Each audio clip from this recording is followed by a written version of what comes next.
waxaa mar kale cirka isku shareeray khilaafkii u dhaxeeyay madaxweyne Siciid Cabdullaahi Dani iyo ku-xigeenkiisa kadib markii shir loo qaban lahaa dowladaha hoose ee Puntland qaybna ay ka ahaayeen dhammaan degmooyinka gobolada Puntland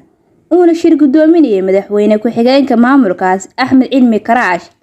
ayaa waxaa hareeyay khilaaf iyo sawaxan kadib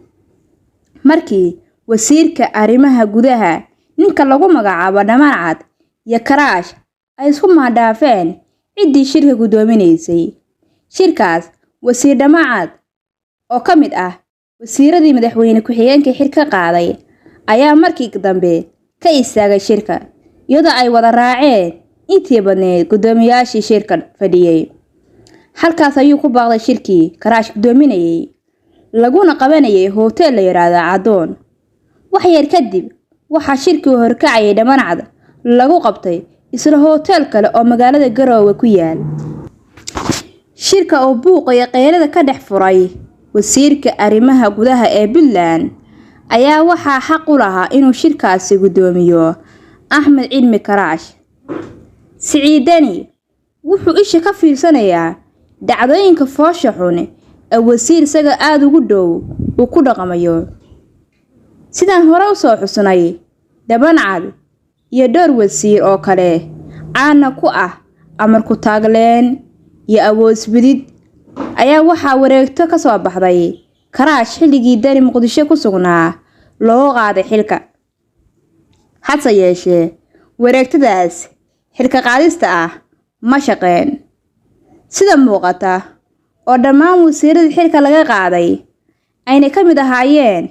wasiirka maaliyadda Xasan Shire Abgaal iyo Dhammaanad oo maanta dhacdadan foosha xun ku kacay ayaa hawlahooda shaqo si caadi ah u wata haddaan idin xasuusiyo markii Dani ku laabtay Puntland iyadoo khilaafka madaxweynaha iyo ku-xigeenkiisa aan loo ogaa ayaa haddana waxa shaashadaha laga dheehanayay Axmed Karaash oo soo dhaweynaya Siciid Dani hadallo soo dhaweyn ah oo qaybo badan ah ka jeediyay halkaas Puntland waxa maamulo iskuna haysta qabaa'ilo gooni ah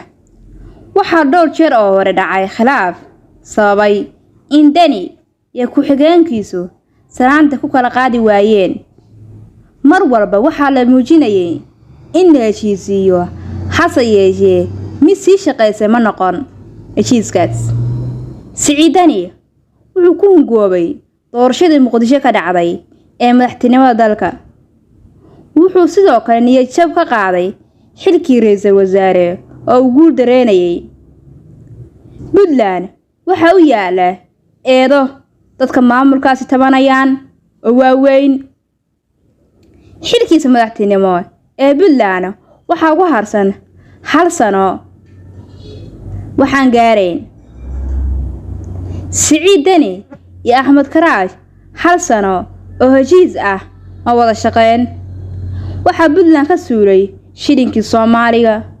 waxa ka dilaacay abaaro waxa xaalad adag soo wajahday guud ahaan shacbiga reer Puntland wasiirada iyo agaasimayaasha iyo cid walba Siciid Dani u dhow ayaa waxay ku caanbaxeen ku tagrifalka xoolaha dadweyne baarlamaanku waa kuwa u aftuuban madaxweyne Siciid Dani cidii amarkiisa diidana wuxuu la galayaa dagaal dowladda dhexe